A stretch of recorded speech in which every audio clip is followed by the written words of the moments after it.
সেদিন ছিল অমাবস্যার রাত। ঘুটঘুটে অন্ধকারে পুরো গ্রাম ঢাকা পড়ে আছে। দিবাকরের মুদি দোকান তখনও খোলা। দোকানের সামনে টুলে বসে তিনজন লোক চা পান করছিলেন আর গল্প করছিলেন। আরে বেচারা আমাদের রঘু দাদা কতই না ভালো মানুষ ছিলেন। দিবাকরের নিয়ে দাদার কতই না স্বপ্ন ছিল। দিবাকরের এখনো বয়স কম, এ বয়সে সংসারের ঘানি টানতে হচ্ছে, আর তাছাড়া কোনো উপায়ও তো নেই। দোকানে না বসলে সংসার চলবে কি করে? হঠাৎ আকাশে অনেক জোরে বিজলি চমকালো।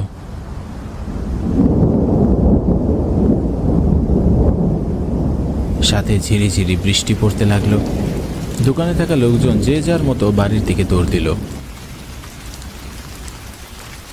দিবাকর একা দোকানে বসে রইল। দিবাকর ঘড়ির দিকে তাকিয়ে দেখল রাত তখন 8টা বাজে।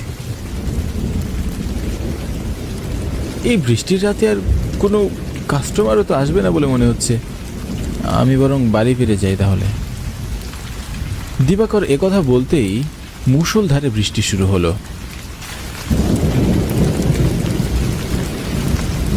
দিবাকর দোকানের ভিতরে বসে বৃষ্টি কমার জন্য অপেক্ষা করতে লাগলো।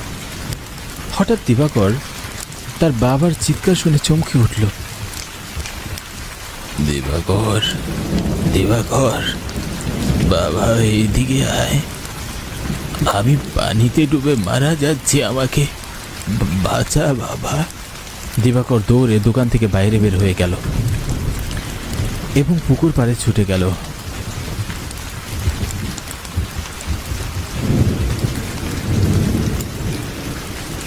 বিজলি চমকানোর আলোতে সে দেখল তার বাবার লাশ পুকুরের পানিতে ভাসছে। দিবাকর অবাক হয়ে তাকিয়ে থাকলো আর মনে মনে ভাবল, এটা কেমন করে সম্ভব? মাত্র 20 দিন আগেই তো আমি বাবার শেষ কার্য সম্পন্ন করেছি, তাহলে এখন বাবার লাশ পুকুরের পানিতে এলো কেমন করে? দিবাকর তার বাবার লাশ পুকুরের পানিতে দেখে নিজেকে আর সামলে রাখতে পারল না। সে ঝাঁপিয়ে পড়ল পুকুরের পানিতে এবং সাঁতরে তার বাবার কাছে গিয়ে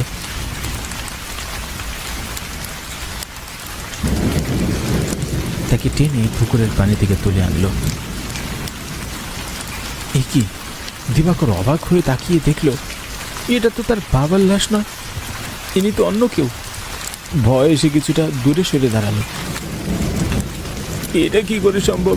আমি তখন স্পষ্ট দেখলাম এটা বাবার লাশ ছিল, আর এখন দেখছি অন্য কেউ।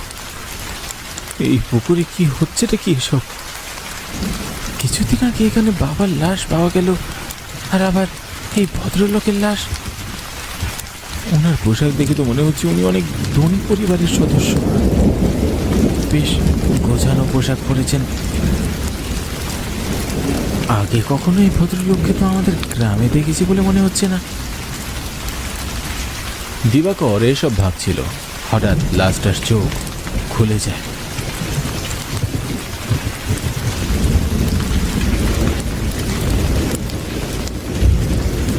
দিবাকর দেখলো লাশটা বড় বড় চোখ করে তার দিকেই তাকিয়ে আছে। দিবাকরের বুকের ভিতর মোচড় দিয়ে উঠল। ভয়ে তার হাত পা ঠান্ডা হয়ে গেল। দিবাকর দৌড়ে পালানোর চেষ্টা করল, কিন্তু পারল না।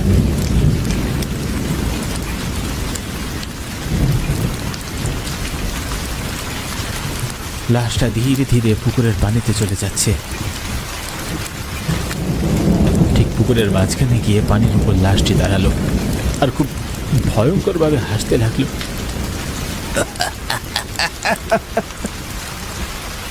লোকটার এমন ভয়ঙ্কর হাসিতে আশেপাশের পরিবেশ কেঁপে উঠল।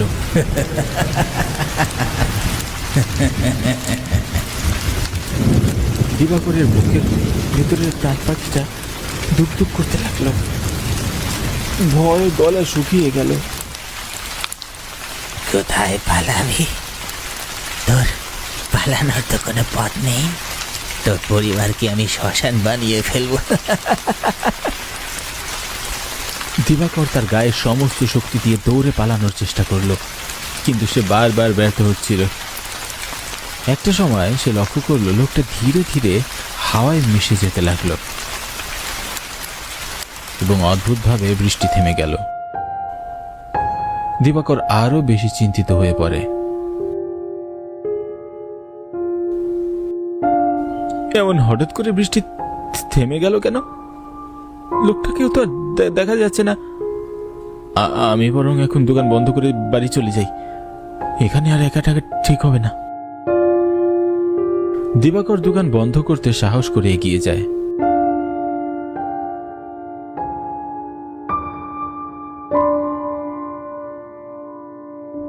কিন্তু সে দোকানের কাছে গিয়ে চমকে উঠল। সে দেখল দোকানের সামনে টুলের উপর সেই লোকটা বসে চা পান করছে। তার পাশে একটা বড় ব্যাগ রাখা, আর দোকানের ভিতর তার বাবা রঘু বসে আছেন। তার বাবা লোকটির সাথে কথা বলছেন। আপনাকে এই গ্রামে প্রথম দেখছি। আপনার বাড়ি কোথায়? আমি চন্দ্রপুর জমিদার বাড়ি থেকে এসেছি। জমিদার মশাই আমার বড় চাচা ছিলেন। ও আচ্ছা, জমিদার মশাই বড় ভালো মানুষ ছিলেন। আমি ওনার শ্রাদ্ধে গিয়েছিলাম। তা আপনি কোথায় যাচ্ছেন? কৃষ্ণপুর গ্রামে যাচ্ছি। রাতে কোনো রিক্সা পাচ্ছি না, তো তাই পায়ে হেঁটে যাচ্ছি। আপনার দোকানে বসে একটু চা পান করে নিলাম আর বিশ্রাম করে নিলাম। তা আপনার চায়ের বিলটা কত হয়েছে দাদা? জি জি, এসব কি বলছেন? আপনাকে চায়ের বিল দিতে হবে না, চা আমি আপনাকে খুশি হয়েই খাওয়ালাম। তা বললে কি আর হয়? কিন্তু আপনাকে দেওয়ার মতো টাকা পয়সা তো আমার কাছে নেই। আমার কাছে বেশ কিছু সোনার গহনার সোনার কয়েন আছে। লোকটার কথা শুনে রঘু অবাক হয়ে বড় বড় চোখ করে হা করে লোকটার দিকে তাকিয়ে রইল। আসলে জমিদার চাচা মারা যাবার পর আমার বাবা পুরো ব্যবসা সামলাচ্ছিলেন। কিন্তু কৃষ্ণপুর গ্রামের মেয়েকে আমি খুব ভালোবাসি, কিন্তু আমার বাবা কিছুতেই তা মেনে নিচ্ছিলেন না। তাই আমি বাড়ি থেকে মূল্যবান কিছু সোনার গহনার কয়েন নিয়ে বেরিয়ে এসেছি। আমি সেই মেয়েটিকে নিয়ে আজ রাতে শহরে চলে যাব। আপনার সাথে গল্প করে আমার খুব ভালো লেগেছে। আমার মনে হচ্ছে আপনি খুব ভালো মানুষ, তাই আমি খুশি হয়ে আপনাকে একটা সোনার হার উপহার দিতে চাই। কথা বলে লোকটা সোনার হার বের করার জন্য ব্যাগ খুলল। রঘুর চোখ তখন লোভে ছানা ভরা হয়ে যায়। রঘু দেখল পুরো ব্যাগ ভর্তি সোনার গহনা রয়েছে।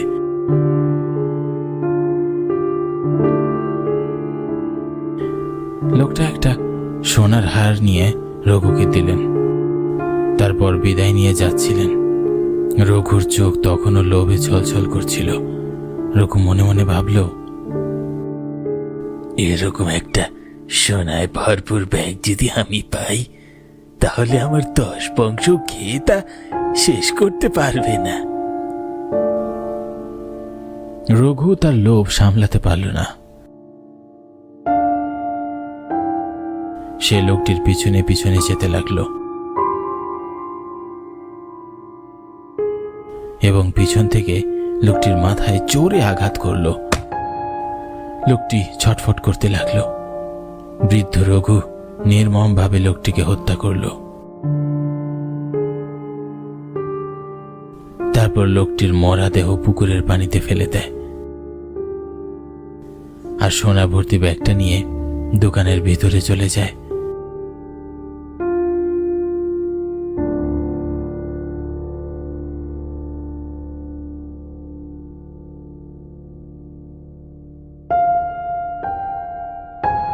সমস্ত সোনা লুকিয়ে রাখে আর মনে মনে ভাবে, সময় ও সুযোগ পেলে সমস্ত সোনাগুলি বাড়িতে নিয়ে যাবে। আপাতত পরিস্থিতি স্বাভাবিক হোক। দিবাকর তার চোখের সামনে এসব দেখার পর কিছুতেই নিজের চোখকে বিশ্বাস করতে পারছিল না। মনে হচ্ছে যেন কোনো দুঃস্বপ্ন দেখছে। দিবাকর দেখল তার বাবা মুহূর্তের মধ্যেই হাওয়ায় মিলিয়ে গেল এবং সাথে সাথে প্রচন্ড বৃষ্টি শুরু হলো।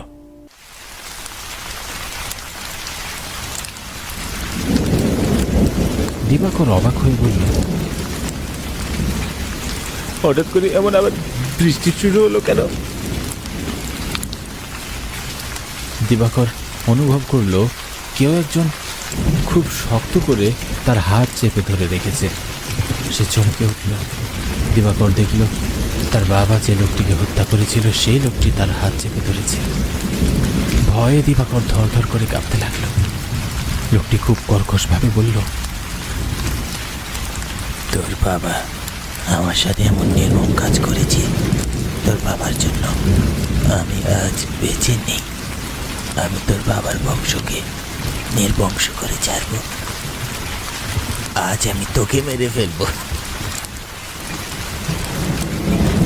না না, আমাকে মারবেন না। মানছি আমার বাবা আপনার সাথে অনেক অন্যায় করেছে, কিন্তু আমার বাবার পাপের শাস্তি আপনি আমাকে কেন দেবেন? দয়া করুন আমাকে। আমার বাবা তার করা পাপের শাস্তি তো পেয়ে গেছেন, তিনি তো আর বেঁচে নেই। তোর বাবাকে আমি মেরেছি, তাকে কঠিন শিক্ষা দিয়েছি, এখন তোকেও মারবো। আপনি তো আমার বাবাকে তার পাপের শাস্তি দিয়েছেন, তাহলে আমাকে ছেড়ে দিন। বাড়িতে আমার অসুস্থ মা আমার জন্য অপেক্ষা করছেন। আমি ছাড়া ওনাকে দেখার মতো কেউই নেই। দয়া করে আমাকে যেতে দিন। আমি আপনাকে কথা দিচ্ছি, আপনার সমস্ত সোনা দানা দিয়ে আমি 20টা গ্রামে আপনার নামে 20টা মন্দির তৈরি করব। আমি কোনো লোভ করব না। দিবাকরের মুখের এমন কথা শুনে লোকটা দিবাকরের হাত ছেড়ে দেয় এবং হাওয়ায় মিলিয়ে যায়।